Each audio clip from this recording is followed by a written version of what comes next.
que nós conversamos e sobre as atitudes de Jesus. Nós falamos das atitudes de Jesus para com Deus. Só recapitulando, lembrando os irmãos, falamos da atitude de Jesus para com seus discípulos. Falamos da atitude de Jesus para com os fariseus. E hoje nós vamos falar da atitude de Jesus para com as multidões. Jesus tinha tempo para Deus.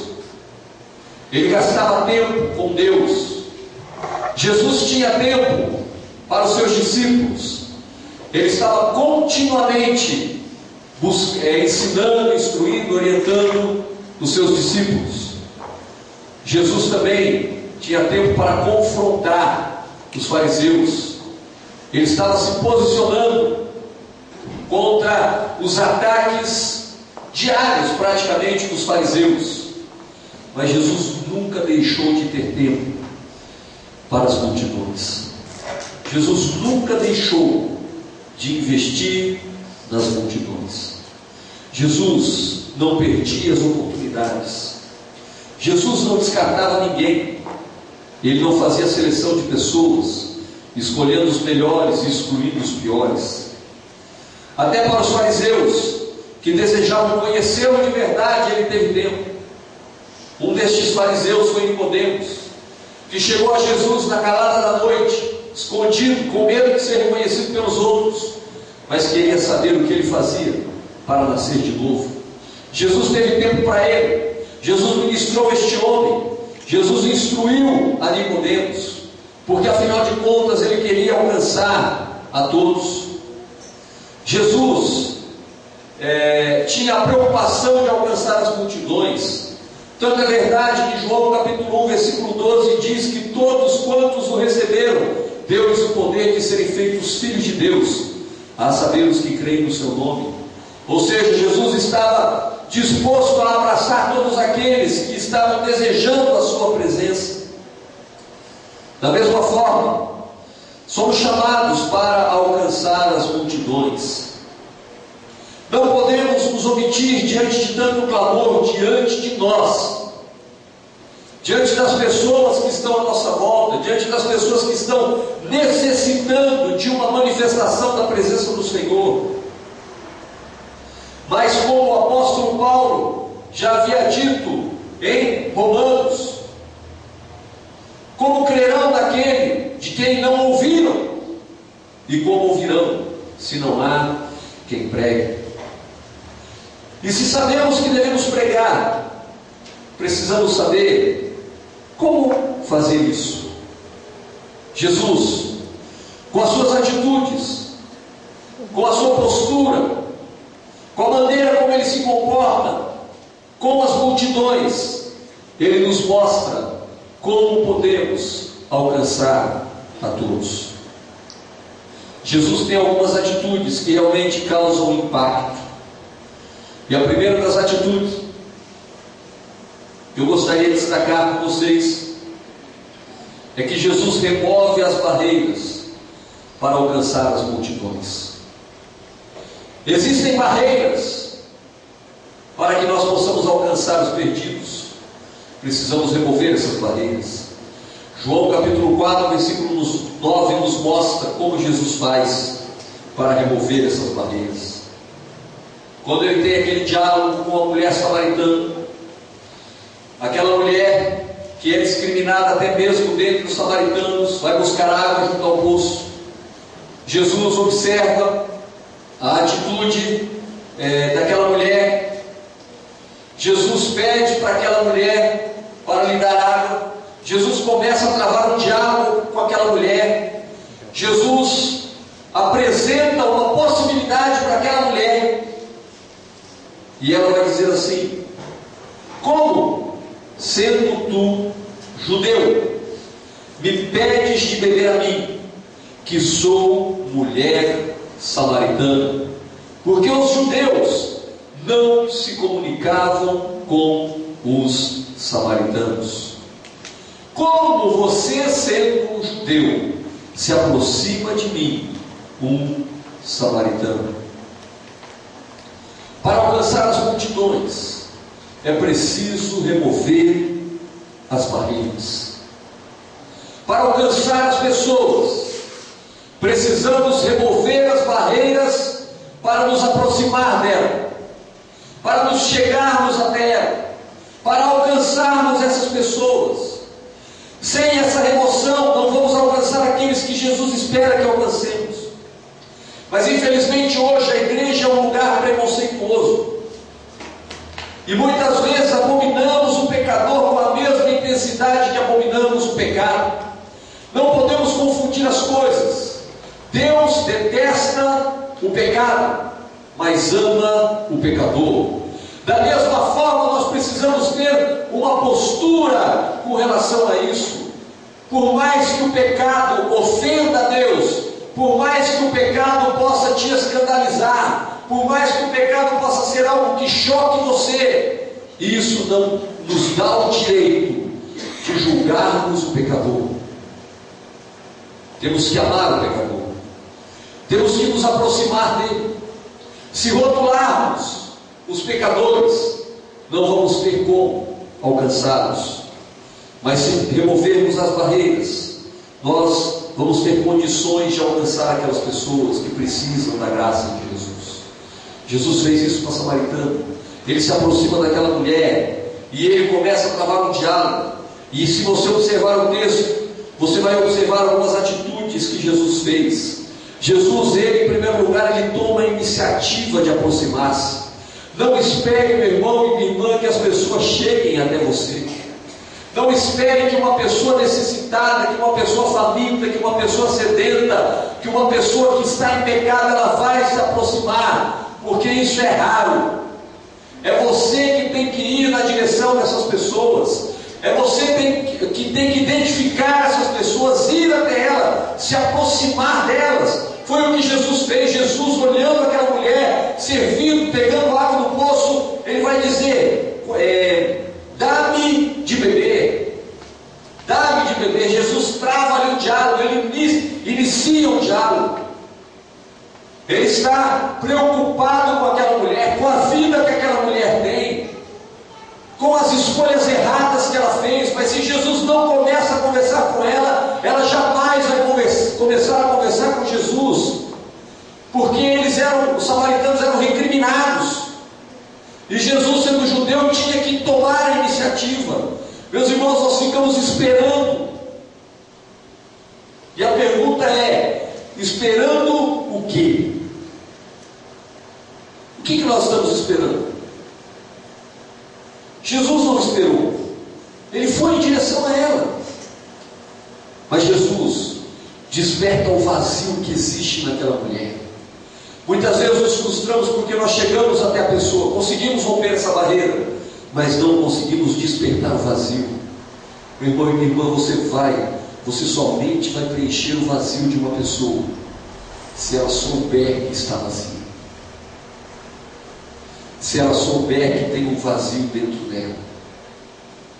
Foi o que Jesus disse no versículo 13: qualquer que beber dessa água tornará a ter sede. Jesus estava falando para aquela mulher: você tem um vazio, e esse vazio precisa ser preenchido. Meu irmão e minha irmã, as pessoas estão vazias, mas elas não sabem disso. As pessoas preenchem suas vidas com prazeres da carne, com o pecado.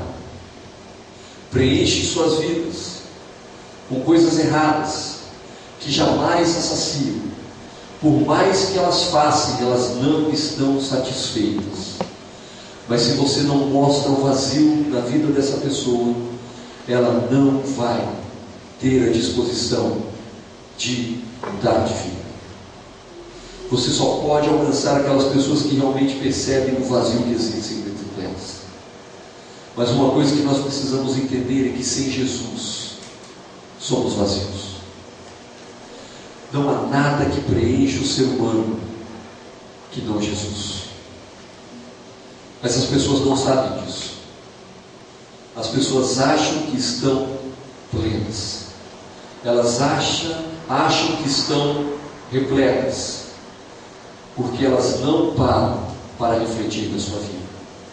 Mas quando você chega até ela e mostra o vazio que existe dentro dela, ela se desperta.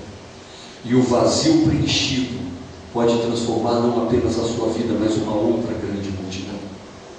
Aquela mulher, quando ela percebeu que existia um vazio dentro dela, e quando ela percebeu que Jesus estava preenchendo este vazio na sua vida, ela foi e falou para os seus companheiros, e ela disse o seguinte: deixou, pois, a mulher o seu cântaro, e foi à cidade, e disse àqueles homens: vinde e vede um homem que disse tudo quanto tenho feito. E aquela mulher compartilhou com aqueles homens. Eles foram até Jesus e ouviram a palavra que Jesus tinha. E quando Jesus ministrou aquela palavra àqueles homens, eles se converteram e houve uma grande salvação entre os samaritanos. Sabe por quê? Porque o vazio foi preenchido. Meus irmãos, as pessoas, elas esperam de nós uma palavra que traga alento para as suas almas. Mas enquanto nós estivermos preocupados em romper essas barreiras e ir até essas pessoas e mostrar o vazio e a necessidade que elas têm, elas não vão poder ser transformadas. Como ouvirão se não há quem pregue? Como conhecerão a Jesus se ninguém fala para eles de Jesus? Jesus ia em direção a essas pessoas. Jesus estava focando essas pessoas. Jesus estava investindo nessas pessoas. Jesus também, ele defende os fracos para incluí-los junto aos seus discípulos, para incluí-los na sua jornada, na sua caminhada. Um outro exemplo é João capítulo 8, versículos 10 e 11. Esse é o episódio daquela adúltera, da mulher adúltera. O texto diz assim: e endireitando-se Jesus, e não vendo ninguém mais do que a mulher, disse-lhe: mulher, onde estão aqueles teus acusadores? Ninguém te condenou? E ela disse: ninguém, Senhor. E disse-lhe Jesus: nem eu também te condeno. Vá e não peques mais. Jesus queria incluir as pessoas. Meu irmão e minha irmã, você quer alcançar as multidões? Inclua as multidões. Traga as multidões para perto de você, para dentro do seu relacionamento, para dentro dos seus relacionamentos. Eu estava conversando, na quinta-feira nós fomos na casa do Daniel, nós fomos abençoar a casa dele, ele mudou para a casa nova. E a irmã da Carol, a Giane, a gente já tem orado com ela, e o marido dela mora em outra cidade. E ele estava aqui, e ele foi. E aí depois a gente teve uma palavra, depois tivemos uma confraternização, estávamos conversando, e ele chegou, e eu não sei se um dia ele já pisou dentro de uma igreja evangélica, ele é católico, tudo, mas ele chegou para mim, e hoje o Ricardo estava falando, que ele também comentou isso na casa dele. Ele ficou impressionado. Nós estávamos conversando, incluímos ele, envolvemos, e ele disse assim: olha, que lugar gostoso de se estar. Como é gostoso isso que vocês fazem. Eu me sinto muito bem aqui, me sinto muito à vontade neste lugar. E ele comentou depois para a família dele que assim que ele mudar para Londrina, ele vai começar a participar das reuniões, vai começar a participar da igreja, porque ele se sentiu incluído. Nós, meus irmãos, temos um problema muito grande em trazer as pessoas para o nosso convívio, em aproximar as pessoas, em nos relacionar com elas, em estarmos caminhando com elas. As pessoas, quando elas vêm para a igreja, elas têm uma dificuldade enorme de se sentir parte. É difícil elas se incluir, mas essa é uma obrigação nossa, é uma responsabilidade nossa. Deus nos chama a essa responsabilidade de envolvermos essas pessoas, de incluirmos essas pessoas. Olha só como que Jesus faz isso o tempo todo. Ele inclui a mulher cirofenícia, mesmo não tendo chegado o tempo dos gentios. Em Mateus capítulo 7, versículos 26 e 27, ela chega e pede para Jesus intervir na causa da sua filha. E Jesus disse: não é chegado o tempo. E ela fala que mesmo os cachorrinhos comem das migalhas. Jesus ficou impressionado com a fé daquela mulher e a abençoou com a cura da sua filha. Jesus incluiu o coxo que não conseguia chegar ao tanque de Betesda para receber a sua cura. Jesus vai lá e opera um milagre na vida daquele coxo e ele sai andando curado, transformado. Ele inclui a samaritana que nós acabamos de falar. Tudo para que as pessoas encontrassem novamente a dignidade. Quando ele incluiu a mulher adúltera, uma coisa que é muito importante, ele não se importou com o seu pecado. Ele não se importou com o pecado que ela havia cometido. Se era um pecado grave demais, se era um pecado pequeno.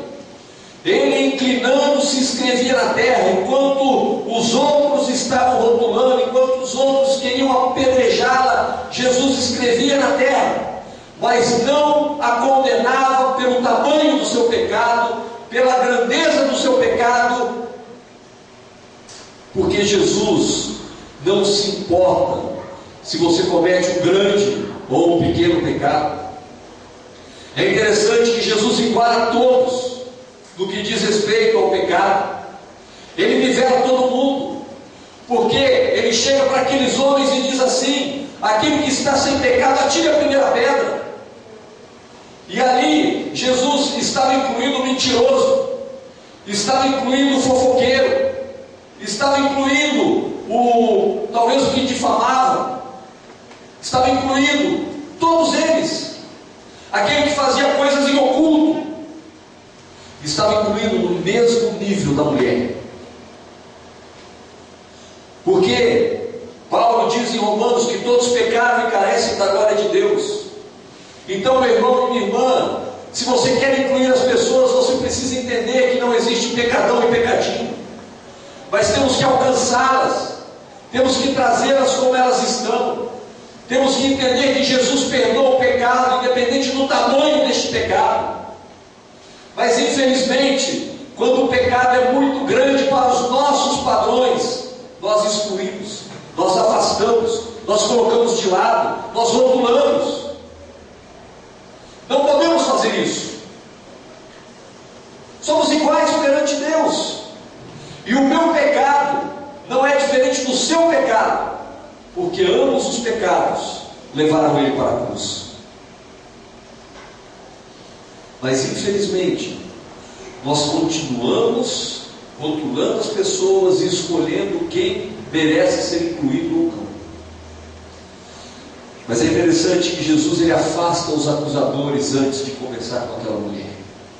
Depois que todos saíram, depois que todos ficaram constrangidos e foram embora, ele fica só com a mulher. Quando ouviram isso, saíram um a um e ficou só Jesus e a mulher. Só há inclusão se não houver preconceito. Precisamos vencer o preconceito. Precisamos vencer ou tirar estes rótulos para alcançar as pessoas. Jesus fez isso. Ele olhou para aquela mulher que estava na iminência de ser apedrejada e morta e teve misericórdia dela. Restaurou a sua sorte, mudou a sua história. Assim como Jesus mudou a história da samaritana, ele mudou a história da mulher adulta. Mas Jesus também, ele manifesta a glória de Deus para que as multidões sejam transformadas. Em João capítulo 9, versículos 1 a 3, passando Jesus viu um homem cego de nascença, e aos seus discípulos, e os seus discípulos lhe perguntaram, dizendo: Rabi, quem pecou, este ou seus pais, para que nascesse cego? Jesus respondeu: nem ele, nem seus pais, mas assim se fez para que se manifestasse nele as obras de Deus. A glória de Deus, meu irmão e minha irmã, se manifestou naquele cego com a cura, com o milagre. A glória de Deus se manifesta por meio de curas, milagres, manifestações de poder, palavras de sabedoria, palavras de conhecimento. Enfim, se manifesta com os frutos, os dons do Espírito Santo. Na última ministração, eu falei dos charlatões que tentam enganar e seduzir o povo com falsos milagres. Mas isso não anula o fato de que Deus é um Deus de milagres, e que uma das ferramentas que Ele usa para transformar as multidões é operar milagres na vida das pessoas. E nós, como igreja, precisamos manifestar estes milagres. Nós manifestamos a glória de Deus, operando os milagres, sendo usado com os dons do Espírito Santo, orando pelo enfermo, intercedendo, vendo o milagre de Deus acontecer. Mas isso só vai acontecer, meu irmão e minha irmã, se nos aproximarmos das pessoas. O rapazinho lá no hospital do Evangelho, ele é cristão e ele participa de um grupo, ele é da farmácia, e ele participa do tempo de oração nosso lá. Um dia nós terminamos de orar e ele chegou para nós e falou assim: olha, eu estava na minha igreja, eu recebi uma palavra que eu tenho um dom de cura, e o que eu faço agora? Aí eu e o Anderson, a gente chegou para ele e falou assim: ore pelos enfermos. A única forma de você manifestar o dom da sua vida é como esse, é orando pelos enfermos. Você já está no hospital, então quando você for entregar um remédio, quando você tiver um contato com o paciente, ore por ele. É simples, mas é assim que Deus faz. Eu me lembro uma vez, a gente estava testemunhando aqui, a gente orava no Hospital da Mulher, e uma vez nós estávamos orando ali, e uma pessoa testemunhou, dizendo: olha, uma pessoa veio fazer um exame, o médico tinha certeza que ela estava com câncer de mama, pediu um novo exame, mas veio comentar comigo, o médico falando para a funcionária, veio comentar comigo, que ele falou: olha, eu sou médico há 30 anos, 40 anos, e eu tenho certeza de que ela está com câncer, mas como ela pediu um novo exame, a gente vai dar essa oportunidade para ela, mas eu nunca, enfim, ele falou que nunca tinha errado e que ela estava com câncer. E aquela mulher fez um novo exame, e quando levou o exame para ele, ele ficou impressionado e disse assim: olha, é a primeira vez que eu errei, mas ela não está com câncer. Nós sabemos que quem errou não foi ele, mas foi Deus que operou um milagre na vida dela. Deus faz isso, é assim que Ele manifesta a glória dele. Agora, meu irmão e minha irmã, nós ficamos esperando que Deus manifeste a sua glória, nós ficamos esperando que os milagres aconteçam, ficamos esperando que as pessoas sejam curadas, sejam transformadas, que os dons se manifestem, mas nós não saímos das nossas quatro paredes, nós não olhamos para o mundo, nós não estamos preocupados em alcançar as multidões, nós não estamos observando que eles estão caminhando à nossa volta, do nosso lado, e precisam ouvir uma palavra de salvação, precisam ouvir uma palavra de vida eterna, precisam ser transformados nas suas vidas. Mas se nós ficarmos aqui, nós não vamos alcançá-las. Se nós ficarmos aqui, nós não vamos quebrar as barreiras. Se nós ficarmos aqui, nós não vamos incluí-las, nós não vamos envolvê-las. Mas, meus irmãos, da mesma forma que Jesus teve um cuidado no seu relacionamento com Deus, da mesma forma e com a mesma intensidade que Jesus investiu nos seus discípulos, da mesma forma que Jesus tratou com os fariseus, Ele também tratava com as multidões. Temos que discipular, temos que ter um relacionamento com Deus, temos que estar atentos às mentiras que são contadas dentro de muitas igrejas, mas não podemos nos esquecer que no mundo há pessoas que precisam de salvação. A mulher samaritana, junto com as pessoas da sua cidade, do seu povoado, foram salvos. A mulher adulta se tornou uma discípula de Jesus. Nós não sabemos a história deste cego, mas se você for ler a história, foi no sábado que aconteceu, os fariseus pressionaram ele, e ele dizia assim: eu não sei, eu não o conheço, eu nunca ouvi, nem o seu nome eu posso dizer, só sei que eu agora vejo. E quando os fariseus deixaram de pressionar este homem, sabe o que Jesus fez? Ele foi até este homem, se apresentou a ele, falou da salvação para este homem, e este homem creu em Jesus Cristo. Não ficou apenas um milagre, não ficou apenas a transformação, porque ele poderia receber um milagre e ainda assim ir para o inferno, mas Jesus foi lá e apresentou a palavra de vida eterna para este homem. Depois você pode conferir no texto de João. Meus irmãos, nós precisamos olhar para as multidões e entender que elas necessitam de vida eterna. Como eu falei no início, quando nós oramos pela paz de Jerusalém, e se realmente estamos vivendo os últimos dias, e se essa guerra de fato é um sinal da volta de Jesus, você já parou para pensar que há muitas pessoas que você ama e que hoje estão indo para o inferno? Você já parou para pensar que você pode se separar eternamente das pessoas que você ama? Você já parou para pensar na urgência? Nós estamos brigando, estamos discutindo opiniões, estamos defendendo a nossa opinião, estamos defendendo o que é certo, e estamos nos esquecendo das pessoas.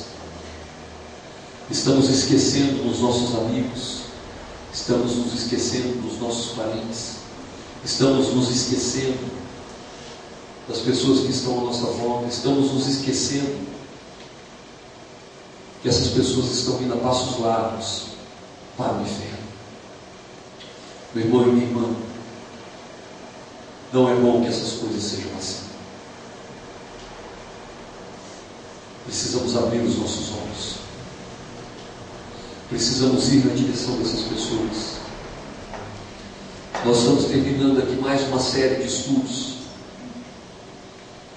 Nós observamos as atitudes de Jesus. Paulo, numa de suas cartas, vai dizer assim: sede meus imitadores como eu sou de Cristo. Então é o seguinte, nós somos chamados para sermos imitadores de Cristo, e o que Jesus fez nós somos chamados para fazer. E nós precisamos ter uma postura, meu irmão e minha irmã, de fazer o que Jesus nos chamou para fazer. O fato é que Jesus nos deixou um exemplo e precisamos segui-los. Quero concluir lembrando das palavras de Jesus aos seus discípulos em Mateus capítulo 9, nos versículos 35 a 38. Olha só o que Jesus vai dizer: e percorria Jesus todas as cidades e aldeias. Preste atenção nisso, meu irmão e minha irmã. Ele percorria as cidades e as aldeias. Ele não ficava parado, ele não esperava que as multidões viessem até ele, ele não esperava que as pessoas o procurassem, ele ia em direção das pessoas, ele ia nas cidades, ele ia nas aldeias, ensinando nas sinagogas, pregando o evangelho do reino, curando todas as enfermidades e moléstias entre o povo. Ele falava entre os judeus, ele falava entre os gentios, ele curava aqueles que necessitavam, ele trazia uma palavra de alento, ele trazia uma palavra de conforto, ele trazia uma palavra de refrigério. Ele estava indo em direção às pessoas que precisavam de uma transformação. E vendo as multidões, teve grande compaixão delas, porque andavam cansadas e desgarradas como ovelhas que não têm pastor. O que é que você sente quando você olha para as multidões? O que é que você sente quando você olha para as multidões? Hoje de manhã, quando eu peguei a Veja, a reportagem de capa estava assim, daquela moça que vendeu a sua virgindade. Reportagem de capa. E um questionamento, perguntando, né, será que nós temos alguma coisa, eu não lembro bem agora, mas como se nós temos, um ser humano parece que agora tem, é vendido por um preço, ele faz qualquer coisa. Então ele vende o seu voto, ele vende a sua opinião, ele vende os seus valores, os seus princípios, tudo tem um preço. É claro que isso eu não li a reportagem, mas eu imagino que seja um questionamento para onde anda a sociedade. E quando nós olhamos para essa multidão toda, o que nós sentimos? Só há uma coisa, só há um sentimento que vai nos levar a nelas. E se esse sentimento não se manifestar nas nossas vidas, você vai olhar para as multidões e não vai sentir nada. Ou vai sentir desprezo, ou vai sentir nojo, não só do pecado, mas também do pecador. E esse sentimento, meu irmão e minha irmã, se chama compaixão. Compaixão. Se nós não olharmos com os olhos de Jesus para as multidões, nós não vamos ter compaixão das multidões. E se não tivermos compaixão das multidões, nós não vamos ver absolutamente nada acontecendo. Jesus olhou para as multidões. Quando ele olhou para as multidões, ele via a mulher adulta, ele via a mulher samaritana, ele viu o coxo que não podia entrar no tanque de Betesda, ele viu o cego, estava escravizado desde a sua infância, ele via as pessoas perdidas, ele via as pessoas andando sem rumo, como ovelhas que não têm pastor. Estamos vendo algo diferente disso hoje. Será que hoje as coisas mudaram? Será que hoje as coisas melhoraram? Será que hoje as pessoas têm rumo, elas têm direção? Será que elas estão fazendo a coisa certa? Meus irmãos, elas estão caminhando em passos largos para a perdição. E precisamos estar atentos, porque, como eu sempre gosto de citar esse texto, nos últimos dias, o amor de muitos se esfriou. Temos que tomar cuidado, porque se o nosso amor se esfriar, nós nos igualaremos a todas essas multidões. E Jesus vai ter que olhar novamente com compaixão por nossas vidas. Mas, meu irmão e minha irmã, não podemos deixar que o amor se esfrie. Precisamos olhar para as multidões, ter compaixão das multidões. Então, ele disse aos seus discípulos: a seara é realmente grande, mas poucos os ceifeiros. Rogai, pois, ao Senhor da seara que mande ceifeiros para a sua seara. No final, ele ainda faz um apelo: roguem, clamem, orem, para que mais ceifeiros sejam enviados. A multidão está sedenta, falta quem olhe para elas com compaixão. Eu quero desafiar você nessa manhã, meu irmão e minha irmã. Há pessoas que você ama, há pessoas que fazem parte do seu relacionamento, há pessoas que estão próximas de você e que não conhecem a Jesus, que não temem a Deus. E a responsabilidade dessas pessoas é nossa. Então eu quero desafiar você nessa manhã a apresentar essas pessoas diante de Deus e de alguma maneira tentar se aproximar dele. Eu tenho certeza que você vai se lembrar de 2, 3 pessoas no mínimo que fazem parte do seu relacionamento e que não conhecem a Jesus, e que não sabem o que Jesus fez na sua vida. Eu desafio você a assumir um compromisso com Deus. Você é Deus.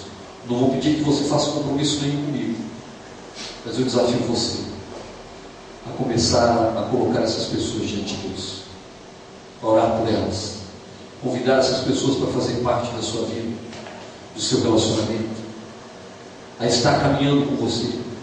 E se ela não quer isso, pelo menos orar por ela, até que haja uma transformação na sua vida. Que você possa ter compaixão dessas pessoas, ter misericórdia dessas pessoas e olhar com os olhos de Jesus para ela. E com isso, eu não estou desafiando você a encher a igreja.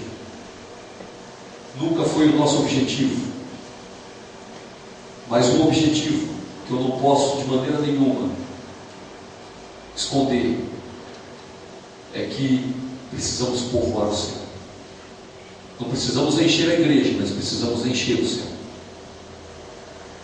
E não é uma desculpa por não ficarmos assim pressionando você, para que você traga gente nova para a igreja, que você vai ficar tranquilo e sossegado, porque o céu continua tendo a necessidade de ser cheio. Então você pode não encher a igreja, mas você tem que encher os céus. Por essa razão, meu irmão e minha irmã, a nossa obrigação continua mesmo, e as nossas responsabilidades também. Vamos nos colocar em pé. Enquanto o louvor estiver cantando, eu gostaria que você apresentasse essas pessoas diante de Deus.